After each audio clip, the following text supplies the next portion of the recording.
Welcome back. Well, tucked away in the corner of southeastern Europe, at first glance, Kosovo is an unlikely epicenter for international politics. The landlocked Serbian province of Kosovo is nestled between Albania, Macedonia and Montenegro. It's a tiny place, about the size of the Gulf state of Qatar or the US state of Connecticut, and its population is just over 2 million. But the question of its independence has international significance. On the one side, the US, UK, France and Germany publicly support Kosovan independence. But Serbia seeks to keep Kosovo Serbian, and Russia supports these claims, intervening at the UN Security Council on Serbia's behalf. But it's a divisive issue within the EU too. Several Eastern European countries like Greece and Romania are reserving judgment until a UN ruling can be made. The international dispute over Kosovo's independence raises fears that coming to a consensus on the matter will be difficult. Well, joining us again for the discussion are our guests in Brussels, Lucia Montanaro-Jankowski, a specialist on the Balkans, and in Moscow, Alexander Pikayev, deputy head of the Committee of Scientists for Global Security. Welcome back to the second half. Ms. Montanaro-Jankowski, why do you think the recent talks in October in Brussels, where you are, failed? I think the whole negotiation process will inevitably find great difficulty to reach a solution, simply because each of the parties are totally blocked on their positions, and the EU member states in themselves have great difficulty in having any cohesion on their position. Therefore, this weakens the EU possibilities to influence the actual negotiations. Indeed, the glue between the EU member states was clearly going to be a UN Security Council resolution that we will unfortunately not see. Mr. Pikayev, very recently the word partition has been thrown around regarding Kosovo. Do you think partition of Kosovo into a Serb north and the rest maybe being Kosovo Albanian is in any way a possibility? Well, the partition of Kosovo might create another dangerous precedent for some other newly independent states, and also could be translated into situation in Bosnia, in some post-Soviet states and elsewhere. So that I don't think that is a desirable solution either.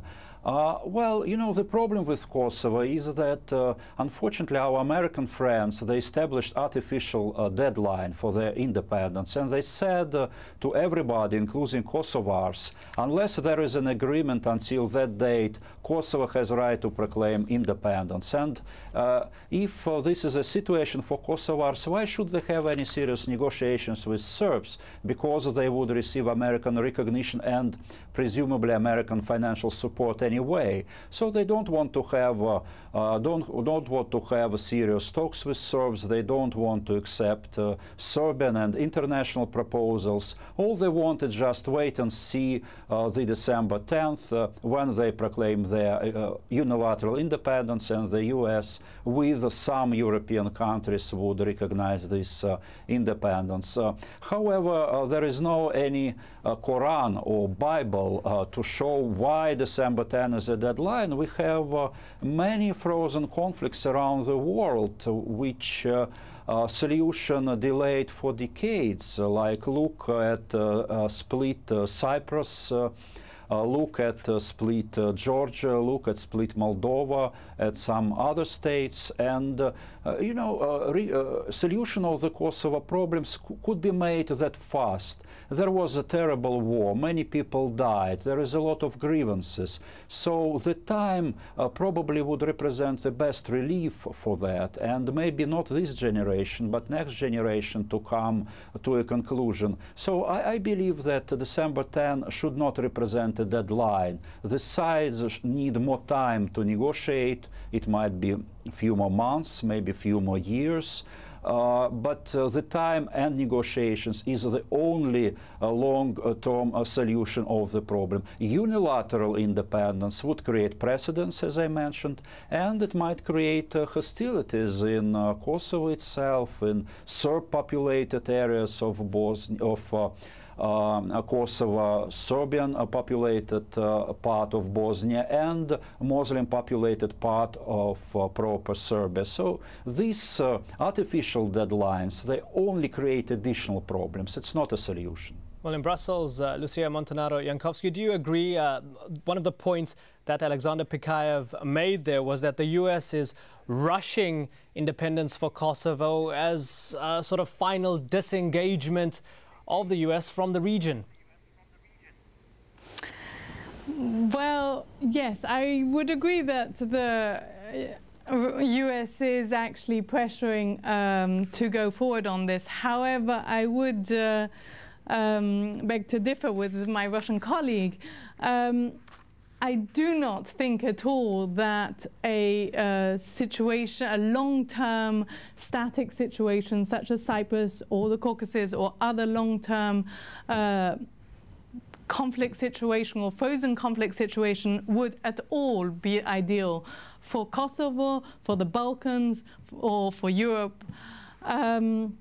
However, this deadline of the 10th of December was the deadline, let's make it clear, was the deadline to hand in for the Troika of the US, the EU and the Russians to hand in their report after the additional period of negotiations between the two parties. It was not the deadline for independence or not independence. I'm sorry to interrupt you, but the International Troika still has 2 rounds of meetings to go before that December the 10th deadline. Indeed. How do you foresee those meetings unfolding?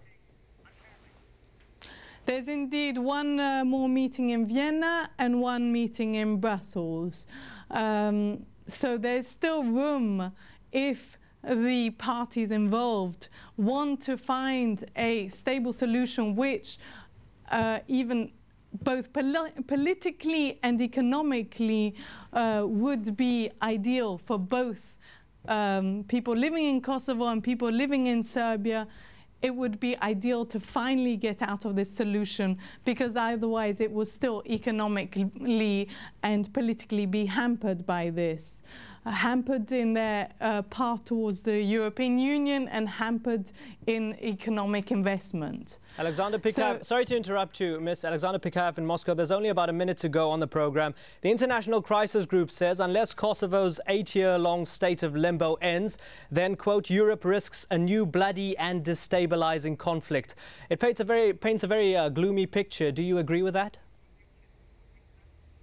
Well, let me say that unilateral independence of Kosovo, it is proclaimed within a month, might trigger not economic problems, but another war in Balkans. For me, it's absolutely clear the risk is very high for that, so that I hope that the Troika, that the UN Security Council, unless Serbs and Albanians would find an agreement, that all those international players would agree for further negotiations. It's in everybody's interest. It's not a perfect solution, but this is in everybody's interests, including All right, so I'm sorry to interrupt Albanians. you. We have run out of time on the program. Alexander Pikayev in Moscow and in Brussels, Lucia Montanaro-Jankowski, thank you very much for joining us.